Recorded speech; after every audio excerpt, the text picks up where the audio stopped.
What's up guys, welcome back to my channel. For those of y'all that don't know me, my name is Dani Austin, and this is actually my first, episode of my new series, Things I Wish a Sister Taught Me.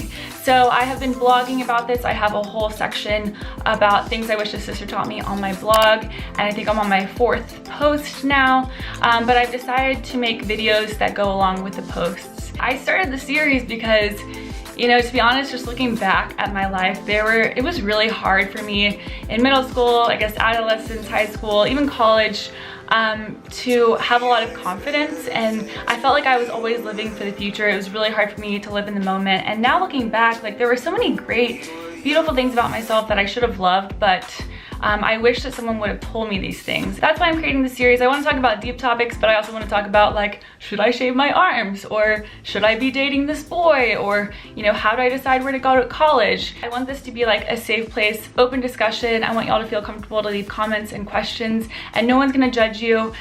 This is really important to me. This series is something I've actually wanted to do since the very first day I started my channel. I think I was just really worried about making it seem perfect, but I'm not perfect, life isn't perfect, and so I just figured it was time to just put it out there. Click subscribe if you want to see these videos.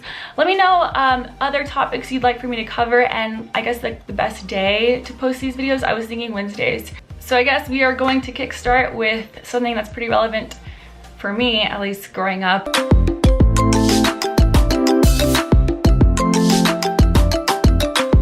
In college, whenever I started making my YouTube channel, and posting videos, a lot of girls that I was in a sorority with started to make fun of it, and there were other sororities that would put on my videos and mock them, and I would hear about this, and I just remember feeling so hurt and rejected, and I felt just so unloved and weird. And if you're one of those people that do struggle with feeling lonely and maintaining relationships, it's funny because it's such a state of mind that we live in, and it kind of hinders me from feeling confidence at all. But I know that the Lord calls us to live in community and fellowship, and so relationships and friendships are actually really important, despite the fact that I'm always lying to myself oh, I'm an introverted extrovert, or I don't need friends, I'm a strong independent woman. In reality, that's not what the Lord wants for me in my life. So I do value friendships, and I think that they're really important. So my first point that I want to talk about that I've learned is 5 best friends is so much better than having 20 or 30 good friends. And I learned this the hard way all through high school. I just wanted to be liked by everyone. I wanted to go to every event, but I graduated and I kind of regretted the way that I invested in my friendships. I didn't have really deep relationships with people. And so when I got to college, I was I need some good, solid friends. And the way I started to do this was I started just skipping events and really investing in certain people. So I remember the first time I did this, I skipped out on a football game tailgate, which if you live in Texas or know anything about Texas football, it's the tailgates and the football games are the thing to go to. But I remember I stayed in and I hung out with this girl named Stephanie, and we had this amazing conversation. The time that I spent investing in Stephanie and talking about our dreams, our aspirations, and the fact that she loved the Lord and we wanted to pursue a relationship with God together was something I'll never forget. And honestly, I'm looking back at all those tailgates and those parties, it was all a blur. My second point is that friends are not perfect. A lot of times I put these unrealistic expectations on these girls, and I walk into a room and I'm okay, where's the love? I want everyone to run up to me and say, hi Dani, we missed you. But at the end of the day, we're all human and no one is perfect, and we have to rely on the fact that the Lord loves us. That's where we're gonna gain our confidence. And once we have our confidence, it's okay if someone forgets to say hi to us. We're not gonna take it so personally. Other part of it is friends aren't perfect and neither are you, and I think it's okay to tell your friends whenever you're struggling. I was studying with my friends Kelsey and Becca. I remember just looking up at them with my pen and my paper in my hand, and I started bawling, and I was I'm so tired. I'm so exhausted of trying to make it look like I have everything together. They dropped everything they were doing and we all went to Mount Bonnell in Austin and we prayed together, and it was just such a beautiful reflection of how Jesus loved people and how the Lord calls us to love people. A third point is that boys are not the answer when you're feeling lonely. It is so easy to fill this hole in your heart with a relationship with a boy because it's exciting and it kind of numbs your sadness sometimes. Take it from me, someone who I dated my unicorn in high school. I started dating the high school quarterback, and I mean, I learned a lot from our relationship, and I have nothing negative to say about him, but I just know that I was filling this hole in my heart with a boy. And at the end of the day, even after we've been dating for 3 or 4 years, we dated a long time, I still longed for, you know, meaningful friendships with females.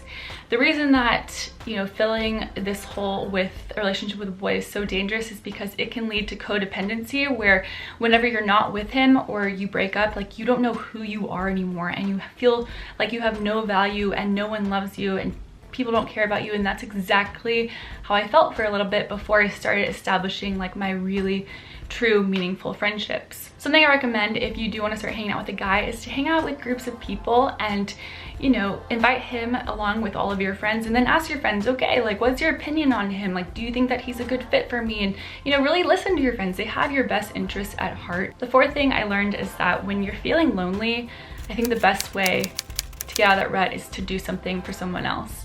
I know a lot of times we just want to sit in our sorrow, and I want to throw a pity party for myself. At the end of the day, I'm not doing any good. I know it's really hard because when you've been rejected and someone wrongs you or they don't invite you, like, the last thing you want to do is like, oh, now I'm gonna go bake you a cake. I started pushing and challenging myself to serve other people and be there for other people, because relationships do take, you know, like effort. It's like a flower, like it needs nutrients and it needs sunlight, it needs water, and that's just like how our friendships are. Like, they need certain things and certain types of care to grow. Really dumb metaphor. I'm gonna list some of the ways that I like to serve my friends. I like to listen to my friends, so just ask them, okay, tell me about your life. Like, what are you struggling with? What are you going through? I'm here for you. I love you. Like, I wanna know what's going on. Just focus on the small things. Oh, I noticed that Kelsey's toothpaste was out, and replacing her toothpaste or something to show her that, like, I'm willing to make sacrifices to care about our friendship. The third thing I like to do is to get to know my friends' families and their other friends. I think when we start to show other people that we care about what they care about, that also makes them feel very special. You can also just ask your friends, hey, how can I care for you this week? It's okay to be like blatant about it, because everyone's different, you know? For me, I also really appreciate when people pester me. I appreciate the triple texts.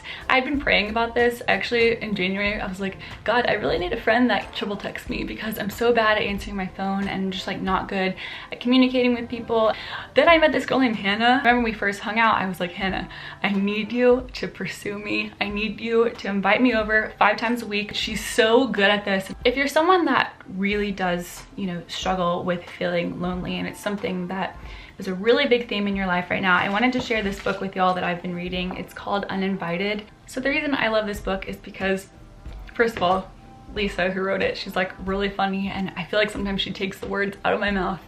But it reminds me every day that, like, the Lord handpicked me and he loves me, and it kind of walks you through how to move forward and how to live a life loved by God. And I think that is like such a cool message. So I'll put the link for this book down below and y'all can check that out. I also just want to say that I'm here for y'all and I love y'all, and feel free to leave a comment talking about anything down below.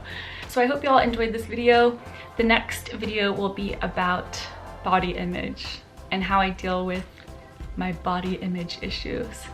So stay tuned for that next Wednesday. But if you want to check out my blog, it's thedaniaustin.com, and you can go to, I'll actually put the links down below so you can go to all the blog posts I've been writing for this series. All right guys, I'll talk to you later. Bye.